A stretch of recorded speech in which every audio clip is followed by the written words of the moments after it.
Hello friends, આજે આપણે જો ચોખાના સાબુનો ઓર્ડર આવી ગયો છે તો આપણે ફરી પાછા ચોખાના સાબુ બનાવીએ છીએ। આજે હું તમને કહેતી જઈશ કઈ રીતે બને નહીં। પહેલાં ચોખાનો લોટ લેવાનો છે, તેની અંદર તમારે આ કસ્ટર્ડ ઓઇલ નાખી દેવાનું છે, અડધું ચમચી જેટલું। પછી તમારે એની અંદર આ ઓલિવ ઓઇલ નાખી દેવાનું છે, 5-7 ટીપા જેટલું તમારે છે ને કોપરેલ તેલ લેવાનું છે, અને પછી વિટામિન કેપ્સ્યુલની તમારે 3 થી 4 ટેબ્લેટ લઈ લેવાની છે। આ બાજુ પાણી ગરમ થઈ ગયું છે। હવે આપણે જે સોપ બેઝ કાપીને રાખ્યો તો તે અત્યારે આમાં આપણે ઓગળવા માટે મૂકી દઈશું।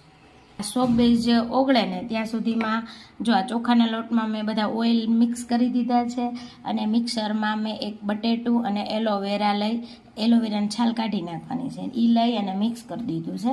મિક્સ કરી અને એને સરસ મજાનું આપણે મિક્સરમાં ક્રશ કરી લીધું છે। હવે આપણે એનો રસ આમાં એડ કરી દેવાનો ચોખાનો। જો આ સરસ મજાની પેસ્ટ તૈયાર થઈ ગઈ છે। આનાથી છે ને ચોખા ને બટેટાના રસથી એકદમ સરસ રિઝલ્ટ આવે છે। હવે તમે આ છે ને એને તમારે આંખની સર્કલ નીચે આ સાબુને તમે થોડી વાર આમ રગડીને ધોશો ને ફેસ, તોય તમને એનું રિઝલ્ટ તરત દેખાશે। કાળા કુંડાળા હોય તેમાંય તમને ઘણો ફાયદો થશે। તમે જોઈ શકો છો આ બે સરસ મજાનો ઓગળી રહ્યો છે। હવે થોડોક એકદમ સરસ ઓગળી જાય ને પછી આપણે એમાં પેસ્ટ નાખીશું। જો બે સરસ ઓગળી ગયો છે। હવે આપણે જે ચોખા અને બટેટાની પેસ્ટ બનાવી હતી ને એ અંદર આપણે એડ કરી દઈશું।